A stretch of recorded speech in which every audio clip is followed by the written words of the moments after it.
2025 March 30ஆம் தேதி கும்பராசியிலிருந்து மீனராசிக்கு பயிற்சியாகின்ற சனி பகவானுடைய தாக்கம் 12 ராசிகளுக்கும் இருக்கும். ஸோ அதனுடைய பலாபலன்கள் என்ன அப்படின்றத நம்ம பார்க்க போகிறோம். ஸோ ஒவ்வொரு ராசியாக நம்ம பார்ப்போம். முதலில் மேஷ ராசி. மேஷ ராசியை பொறுத்த வரைக்கும் 7.5 சனி ஆரம்பிக்க போகிறது. ராசியில் இருக்கக்கூடிய ராசிக்கு 12ஆம் இடத்திற்கு சனி பகவான் வருகிறார். இது விரைய சனி, 7.5 சனியுடைய முதல் 2.5 ஆண்டு காலம். ராசிக்கு 12ஆம் இடத்தில் சனி பகவான் வருகின்ற காலம் 7.5 சனியுடைய முதல் 2.5 ஆண்டு காலம். அடுத்ததாக மேஷ ராசிக்கு வருவார் 2027 செகண்ட் ஹாஃப்ல. அது ஜென்ம சனி. 2029 ரிஷபத்துக்கு போவார். அது பார்த்தீங்கன்னா உங்களுக்கு பாத சனி. ஸோ இது விரைய சனி. இது எப்படி இருக்கும் அப்படின்னு பார்க்கும் பொழுது, வேலைவாய்ப்பு, வெளிநாடு வேலைவாய்ப்பு மிகச் சிறப்பாக இருக்கும். ஏன்னா 12ஆம் இடத்துல சனி பகவான் வரது பார்த்தீங்கன்னா வெளிநாட்டு வேலைவாய்ப்புக்கு ரொம்ப சிறப்பாக இருக்கும். வெளிநாட்டு சென்றால் பெரிய லெவலில் வெற்றி கிடைக்கும். பெரிய அளவில் பொருளாதார முன்னேற்றங்கள் ஏற்படும். ஏற்கனவே வெளிநாட்டில் இருப்பவர்களுக்கு பிஆர், சிட்டிசன்ஷிப்பு இது போன்ற விஷயங்கள்லாம் மேசராசிக்காரர்களுக்கு நல்லதா ஒரு வாய்ப்பாக அமையறத நம்ம பார்க்க போகிறோம். முதல்ல தூக்கம் கெடும். ஸோ மேஷராசியை பொறுத்த வரைக்கும் 12ஆம் இடத்துக்கு சனி வந்தாலே பரபரப்பாக இருப்பீங்க. ஸோ உங்களுக்கு ப்ராஃபிட் இருக்குது இல்லைன்றது 2ஆம் பட்சம். பட் நீங்கள் பிஸியாக இருக்க போகிறீங்கன்றது ஒரு கன்ஃபார்ம்.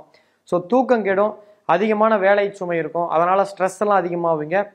சொசைட்டியில், சமுதாயத்தில் உங்களுக்கு ஒரு அதிகமான ஒரு ப்ரெஷர் அதிகமாகும். இப்போ சமுதாயத்தில் அவன் என்னப்பா அவன் சொன்ன மாதிரி நடந்துக்க மாட்டேங்கிறான், ஃபேமிலியில் ஒரு விஷயத்த சொன்னால் அது டிலே பண்ணுறாங்க, ரிலேட்டிவ்ஸில் ஒரு ஃபங்க்ஷன் கூப்பிட்டா வரமாட்டேங்கிறாங்கன்ற மாதிரி ஒரு சின்ன அவப்பெயர் வரும். அதற்கு காரணம் உங்களுடைய பிஸி ஷெடியூலால் சில விஷயங்கள் தகுந்து போகிறதுக்கான வாய்ப்புகள் உண்டு. 12ஆம் இடத்துல சனி பகவான் இருக்கிறதுனால செய்யாத தவறுக்காக ஒரு பழியை ஏற்க வேண்டி வரும்.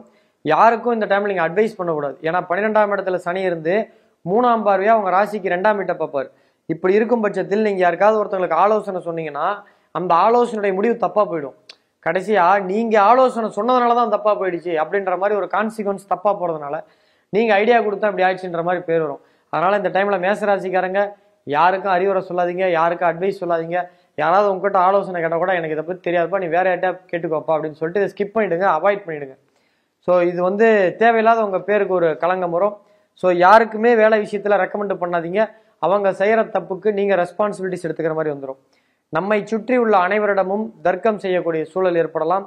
கணவன் மனைவியிடையே சண்டை சச்சரவுகள் அதிகமாக வரதுக்கான வாய்ப்புகள் உண்டு. வேலை செய்யும் இடத்தில் சின்ன சின்ன சண்டை சச்சரவுகள் வருவதற்கான வாய்ப்புகள் உண்டு. நண்பர்களுடன் இந்த டைமில் சண்டைகள் வரதுக்கான வாய்ப்புகள் உண்டு.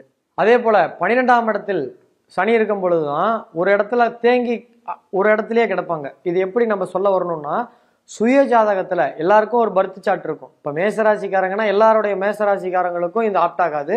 நான் சொல்ல வர கருத்தை உள்வாங்கிட்டீங்கன்னா புரியும். அதாவது உங்கள் சுய ஜாதகத்தில் 12ஆம் இடம் கெட்டு போய் 4ஆம் இடம் கெட்டு அந்த சந்திரன் அவங்களுடைய பர்த் சார்ட்டில் இருக்க சந்திரனை எந்த கிரகமே இல்லை அப்படின்னா இது விமுல யோகம்னு சொல்லுவாங்க. அப்படிப்பட்டவங்களுக்கு 7.5 சனியுடைய முதல் 2.5 ஆண்டு காலத்தில் சிறைச்சாலை போகிறதுக்கான வாய்ப்புகள் ஏற்படும். இது உடனே எல்லா மேசராசிக்கும் இது பொருந்தும்னு எடுத்துக்கொள்ள வேண்டாம். யாரோட ஜாதகத்தில் 12ஆம் பாவம் கெட்டு அவர்களுடைய சந்திரனோட எந்த கிரகமும் சேரலை, அந்த சந்திரனை எந்த கிரகமும் பார்க்கல, அப்படி போன்ற ஒரு சிறைக்கு போகக்கூடிய அமைப்பு இருக்கக்கூடிய ஜாதகத்துக்கு மட்டும் இந்த காலகட்டத்தில் ஒரு பிரச்சனை வரதுக்கு வாய்ப்பு இருக்குது. ரொம்ப எச்சரிக்கையாக இருங்க. நீண்ட கால நண்பர்கள், பழைய நண்பர்களுடன் சின்ன சின்ன பிரிவு ஏற்படுறதுக்கான வாய்ப்புகள் உண்டு. பிஸியாக சண்டைலாம் போட்டு பிரிய மாட்டீங்க. வாரத்துக்கு ஒரு தடவை பார்த்துட்டு இருக்கவங்கள பிஸியாக போய் ஒரு வருஷமா பார்க்காம விட்டுருவீங்க. அதுக்கப்புறம் அவங்கள எப்படா போய் பார்க்கறதுன்னு சொல்லிட்டு அப்படியே அந்த சின்ன கேப் பெரிய கேப்பாக போகிறதுக்கான வாய்ப்புகள் உண்டு. அதே போல் பார்த்தீங்கன்னா இந்த சோசியல் டிஸ்டன்ஸ் இந்த டைமில் சனி 12ஆம் இடத்துக்கு வரும்போது இவங்க யார் கூடயுமே பழக மாட்டாங்க. சொந்தக்காரங்க கூட, ஃப்ரெண்ட்ஸ் கூட, பங்காளிங்க கூட யாரு கூடயும் பழகாமல் ஒரு சோசியல் டிஸ்டன்ஸ் மாதிரி போயிடுவாங்க. திருமண நிகழ்ச்சி, திருவிழா, பர்த்டே பார்ட்டி, சினிமா, ஃப்ரெண்ட்ஸ், ரிலேட்டிவ்ஸ்னு எங்கேயும் போகாமல் ஒரு சோசியல் டிஸ்டன்ஸ் ஆகிறதுக்கான வாய்ப்புகள் ஏற்படும். அதனால் இந்த டைமில் நீங்கள் இப்படி தான் இருப்பீங்க. அதனால் சின்ன சின்ன ஃபங்க்ஷனுக்காக டைம் ஒதுக்கி போங்க. அதே போல் பார்த்தீங்கன்னா இந்த டைமில் உங்களை யாராவது குறை சொல்லிகிட்டே இருப்பாங்க. உங்களுடைய குறை, உங்களுடைய இயலாமை, உங்களுடைய பிரச்சனையை பற்றி நீங்கள் அதிகமாக ஸ்ட்ரெஸ் ஆகிட்டே இருப்பீங்க யாராவது சொல்கிறாங்கன்ட்டு. ஸோ அடுத்தவங்களுடைய பேச்சுக்களை மைண்டுக்கு ஏற்றிக்காதீங்க. நீங்கள் இந்த டைமில் அடுத்த 2.5 வருஷம் உங்களுக்கு டைம் கம்மியாக தான் இருக்கும். சில விஷயத்த செயலாக நினச்சாலும் முடியாது. சின்ன சின்ன பிரச்சனைகள் வரும், அதெல்லாம் தாங்கிக்கோங்க.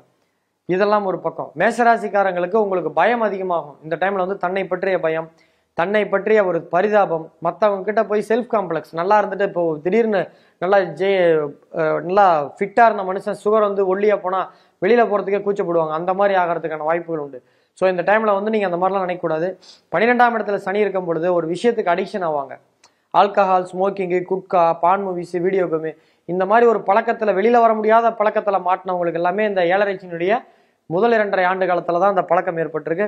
ஸோ இந்த டைமில் நீங்கள் ஜாக்கிரதையாக இருக்கணும். ஸோ இதெல்லாம் நெகட்டிவ். பாசிட்டிவான விஷயம் எது இல்லையானா இருக்குது. இந்த டைமில் வந்து வெளிநாடு போகிறதுக்கு முயற்சி பண்ணிங்கன்னா கண்டிப்பாக கிடைக்கும் வெளிநாட்டு வாய்ப்பு. அதே மாதிரி வந்து பார்த்தீங்கன்னா வெளிநாட்டில் இருக்கவங்களுக்கு பிஆர் கிடைக்கிறதுக்கான வாய்ப்புகள் உண்டு. பூர்வீக சொத்து, தாத்தா பாட்டி சொத்து கேஸில் தான் இருந்துச்சுன்னா கிடைக்கும். ஸோ அந்த டைமில் இஎம்ஐயில் எதுவும் பொருள் வாங்கி மாட்டிக்காதீங்க.